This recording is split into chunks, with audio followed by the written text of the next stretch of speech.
নমস্কাৰ এই মুহূৰ্তত আহি পৰিছে ৰাজ্যখনৰ বাবে ৰাতিপুৱাৰ কেইবাটাও বিগ ব্ৰেকিং নিউজ। আজি 28 জুলাই অসমৰ লগতে ভাৰতৰ বিভিন্ন প্ৰান্তৰ পৰা এনে ধৰণৰ খবৰসমূহ নিতৌ চাবৰ কাৰণে চেনেলটো সাবস্ক্ৰাইব কৰি ভিডিঅ'টোত এটা লাইক কৰি দিব। এই মুহূৰ্তত জনাই আছো এটা ব্ৰেকিং নিউজ।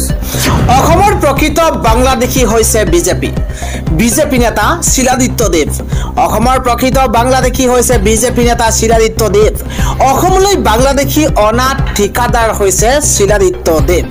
এটা বিগ ব্ৰেকিং ডাঙৰ খবৰ জনোৱাৰ চেষ্টা কৰিছো। অসমৰ প্ৰকৃত বাংলাদেশী হৈছে বিজেপি নেতা শিলাদিত্য দেৱ। কোনে মন্তব্য কৰিছে আমি জনোৱাৰ চেষ্টা কৰিছো। এই বিস্ফোৰক অভিযোগ উত্থাপন কৰিছে আমচুৰ সভাপতি ৰেজাউল কৰিম চৰকাৰে। ৰেজাউল কৰিম চৰকাৰে কৈছে যে অসমত যদি বাংলাদেশী আছে সেয়া শিলাদিত্য দেৱৰ দৰে থিথাপি লৈছে। ভিৰ বাছত চিট নোপোৱা ব্যক্তি হৈছে শিলাদিত্য দেৱ। অসমত বাংলাদেশী অনা নিয়াৰ ডাঙৰ ঠিকাদাৰ হৈছে শিলাদিত্য দেৱ। এই মুহূৰ্তত এটা ডাঙৰ খবৰ জনোৱাৰ চেষ্টা কৰিছো। বাংলাদেশী সৰবৰাহৰ মেইন মানুহ হৈছে শিলাদিত্য দেৱ। বাংলাদেশী শিলাদিত্য অসমৰ এজন নীলাজ ব্যক্তি বুলি মন্তব্য কৰিছে আমচুৰ সভাপতি ৰেজাউল কৰিম চৰকাৰে। শিলাদিত্য দেৱৰ দৰে মানুহেই অসমখন ধ্বংস কৰি আছে। নিজৰে অস্তিত্ব নথকা শিলাদিত্যই আমচুক সমালোচনা কৰাৰ অধিকাৰ নাই বুলি মন্তব্য কৰিছে ৰেজাউল কৰিম চৰকাৰে। তেওঁ কয় যে বাংলাদেশীৰ গোন্ধ আঁতৰাই লোক শিলাদিত্য দেৱে অসম আৰু অসমীয়া জাতিৰ বাবে অভিশাপ স্বৰূপ শিলাদিত্য দেৱ। কটাক্ষ কৰিছে এইদৰে আমচুৰ সভাপতি ৰেজাউল কৰিম চৰকাৰে। আন এটা খবৰ হৈছে বেয়া কামবোৰৰ সৈতে জড়িত সন্দেহজনক লোক। খিলঞ্জীয়াকো আক্ৰমণ কৰে এইবাৰ সন্দেহজনক লোকে। আমি খিলঞ্জীয়াক সুৰক্ষা দিবই লাগিব। এই মন্তব্য জয়ন্ত মল্ল বৰুৱাৰ। অসমত খিলঞ্জীয়াৰ আধিপত্য সদায় থাকিব। খিলঞ্জীয়াৰ প্ৰতি ভাবুকিৰ সৃষ্টি কৰা বনাঞ্চল বেদখল কৰা সকলৰ বিৰুদ্ধে এইবাৰ জোৰদাৰ অভিযান চলিব। আমাক বহুতে উচ্ছেদ চলোৱাৰ বাবে সমালোচনা কৰিছে। এইখন চৰকাৰে যি উচ্ছেদ চলাইছে ৰাজ্যত, এই উচ্ছেদৰ বিৰুদ্ধে সমালোচনা কৰিছে বহুতে। কিন্তু আমাৰ লক্ষ্য অসমৰ খিলঞ্জীয়া মানুহৰ সুৰক্ষা দিব লাগিব। আমি ভাৰতীয় মানুহক সুৰক্ষা দিব লাগিব। আমি সেই কাম কৰি যাম। আমি ভাৰতীয় মানুহক সুৰক্ষা দিব লাগিব। অসমীয়া জাতিৰ সুৰক্ষা তেতিয়াহে হ'ব যেতিয়া অসমীয়াৰ ৰাজনৈতিক অধিকাৰ নিজৰ হাতত থাকিব। অসমৰ জনঘাতনি সলনি কৰি পেলাইছে, সেইবোৰ উদ্দেশ্য প্ৰণোদিত। আমি আমাৰ ৰাজনৈতিক অধিকাৰ নিজৰ হাতত ৰাখিব লাগিব। আমি এটা ডাঙৰ বিষয়ৰ লগত যুঁজিছো। কৰবাত আমাৰো দুই এজনৰ ক্ষতি হ'বই। তাৰ ক্ষতিপূৰণ দিবলৈ আমি চৰকাৰ, আমাৰ চৰকাৰ সদায় প্ৰস্তুত, সদায় সাজু হৈ আছে। অসম আন্দোলনত বিদেশী বিতৰণৰ বাবে 885 জন শ্বহীদ হৈছিল। গতিকে কিছু ভাল কাম কৰিবলৈ আমি ত্যাগ কৰিব লাগিব। গুৱাহাটীৰ ৰেল লাইনৰ কাষত গুৱাহাটী মহানগৰৰ মাজমজিয়াত এই লোকসকলৰ আগ্ৰাসন চলিছে। সন্দেহজনক লোকেই আমাৰ অৰ্থনীতি লৈ লৈছে। আটাইতকৈ বেয়া কামবোৰৰ সৈতে এই মানুহবোৰেই জড়িত থকাৰ তথ্য আছে। আমি কঠোৰ হ'বই লাগিব। কেইবাটাও ডাঙৰ মন্তব্য কৰিছে মন্ত্ৰী জয়ন্ত মল্ল বৰুৱাই।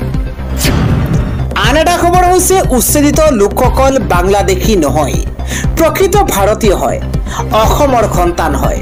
মুছলমানক সন্দেহজনক লোক বাংলাদেশী বুলি নকব।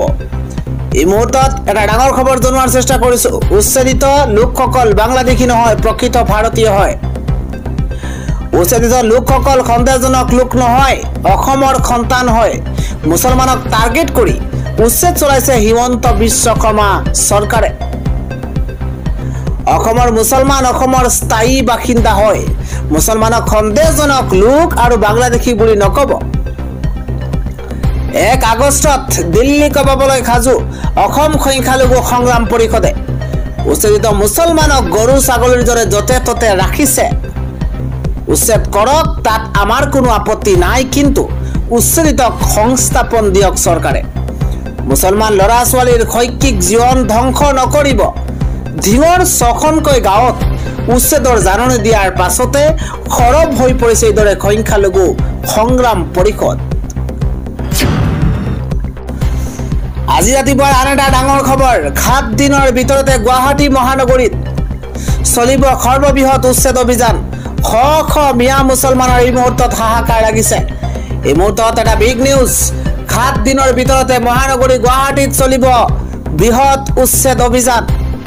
এটা গুৰুত্বপূৰ্ণ খবৰ এই মুহূৰ্তত জনোৱাৰ চেষ্টা কৰিছোঁ। মহানগৰীৰ কালাপাহাৰৰ শ শ মিয়া মুছলমান পৰিয়ালত এতিয়া হাহাকাৰ অৱস্থাৰ সৃষ্টি হৈছে। মামা আমাক ৰক্ষা কৰক, আমি এইখন অসমৰে খিলঞ্জীয়া ভূমিপুত্ৰ মানুহ। কালাপানীৰ পাহাৰত বাস কৰা সংখ্যালঘু মুছলমান পৰিয়াললৈ উচ্ছেদৰ জাননী আহি পৰিছে। 7 দিনৰ ভিতৰতেই ঘৰ খালী কৰিবলৈ প্ৰশাসনৰ তৰফৰ পৰা নিৰ্দেশনা দিয়া হৈছে। গাৰো বস্তি আৰু নেপালী বস্তিত এই মুহূৰ্তত ঘৰ খালী কৰিবলৈ প্ৰশাসনৰ তৰফৰ পৰা 7 দিনৰ ভিতৰতে ঘৰ খালী কৰিবলৈ নিৰ্দেশনা দিয়া হৈছে। বাছি বাছি সংখ্যালঘু মুছলমানক উচ্ছেদ নকৰিবলৈ দাবী জনাইছে। আমি মাটি দখল কৰি ইয়াত থাকিবলৈ অহা নাই, আমাক সংস্থাপন দিয়ক। কালাপানী অঞ্চলত আমি 20-25 বছৰ ধৰি বাস কৰি আছো। মামাই আমাক ৰক্ষা নকৰিলে আমাক কোনে ৰক্ষা কৰিব? গাৰো, কছাৰী, ৰাভা, মিচিং, মুছলমান আমি সকলো একেলগে বাস কৰি আছো। উচ্ছেদ নকৰিবলৈ মুখ্যমন্ত্ৰী হিমন্ত বিশ্ব শৰ্মালৈ কাতৰ অনুৰোধ জনাইছে কালাপানীৰ গাৰো বস্তিৰ মিয়া মুছলমানে। পৰৱৰ্তী খবৰটো হৈছে হাতী এতিয়া সুস্থ হৈছে। হাতী এতিয়া খোজ কাঢ়িব পৰা হৈছে। 15 দিনৰ পাছতেই দৌৰিব অগপৰ হাতীয়ে। মথুনগুৰি সমষ্টিত নিৰ্বাচনী প্ৰচাৰ সভাত উপস্থিত হৈ অগপৰ প্ৰসংগত এই ডাঙৰ মন্তব্য কৰিছে সাংসদ ফণীভূষণ চৌধুৰীয়ে। আন এটা খবৰ হৈছে অসমত কোনো বাংলাদেশী নাই। উচ্ছেদিত পৰিয়ালক লগত লৈ গুৱাহাটী কঁপাব মুছলিম ছাত্ৰ সন্থাই। এটা বিগ ব্ৰেকিং নিউজ। আজি উচ্ছেদিত পৰিয়ালক লগত লৈ গুৱাহাটী কঁপাব মুছলিম ছাত্ৰ সন্থাই। এটা গুৰুত্বপূৰ্ণ খবৰ। পেটৰ তাৰণাত এখন জিলাৰ পৰা আন এখন জিলালৈ যায় বহু লোক। চৰকাৰী মাটিত বসতি স্থাপন কৰি জীৱন নিৰ্বাহ কৰি আছিল এইসকল লোকে। সকলোবোৰ ভুল চৰকাৰে এই মানুহখিনিক কিয় নিৰাপত্তা দিয়া নাই? অসমৰ কোনো বাংলাদেশী নাই, অসমত কোনো ধৰণৰ বাংলাদেশী নাই। সাম্প্ৰদায়িক সংঘাত সৃষ্টি কৰিবলৈ এইবোৰ কৰি আছে এইখন চৰকাৰে। বাংলাদেশী বিতাড়নৰ নামত প্ৰকৃত মুছলমানক হাৰাশাস্তি কৰিছে এইখন চৰকাৰে। উচ্ছেদৰ পূৰ্বেই দুৰ্ভগীয়া মানুহখিনিক পুনৰ সংস্থাপন দিব লাগিব। চৰকাৰে উচ্ছেদিতক সংস্থাপন নিদিলে জংগী আন্দোলন গঢ়ি তুলিম। দিছপুৰ চচলৰ পৰা দিল্লীলৈকে এই আন্দোলন চলাই যাম। উৰিয়াম ঘাটত উচ্ছেদৰ জাননী দিয়া মানুহখিনি সন্দেহযুক্ত নাগৰিক নহয়। ধৰ্মৰ ভিত্তিত উচ্ছেদ বন্ধ নহলে দিছপুৰৰ পিছত দিল্লী কপোৱাৰ হুংকাৰ দিছে এইদৰে মুছলিম ছাত্ৰ সন্থাই। শৰীৰত 1 বিন্দু তেজ থকালৈকে এই প্ৰতিবাদ চলি থাকিব বুলি মন্তব্য কৰিছে এগৰাকী আশিক ৰাব্বানীয়ে। পৰৱৰ্তী খবৰটো হৈছে গীৰ্জা চৌহদত এইদৰে নিৰ্বিচাৰ গুলীচালনাৰ ঘটনা সংঘটিত হৈছে। এই ঘটনাত কমেও 21 জন লোকৰ মৃত্যু হৈছে। দেওবাৰে দিনত প্ৰায় 1 বজাত পূব কংগোত সংঘটিত হৈছে ভয়ংকৰ ঘটনা। ইছলামিক ষ্টেটৰ সমৰ্থিত গোট ADF এই আক্ৰমণৰ আঁৰত আছে বুলি প্ৰাথমিকভাৱে প্ৰকাশ পাইছে। দেওবাৰে দিনৰ 1 বজাৰ কংগোৰ কুমাণ্ডাত এটা গীৰ্জাৰ ভিতৰতে নিৰ্বিচাৰ গুলীচালনা হৈছে। লগতে কেইবাটাও ঘৰত অগ্নিসংযোগ কৰা হৈছে। এই আক্ৰমণত ঘটনাত 21 জনকৈ লোকৰ মৃত্যু হৈছে বুলি এই মুহূৰ্তত জানিব পৰা গৈছে।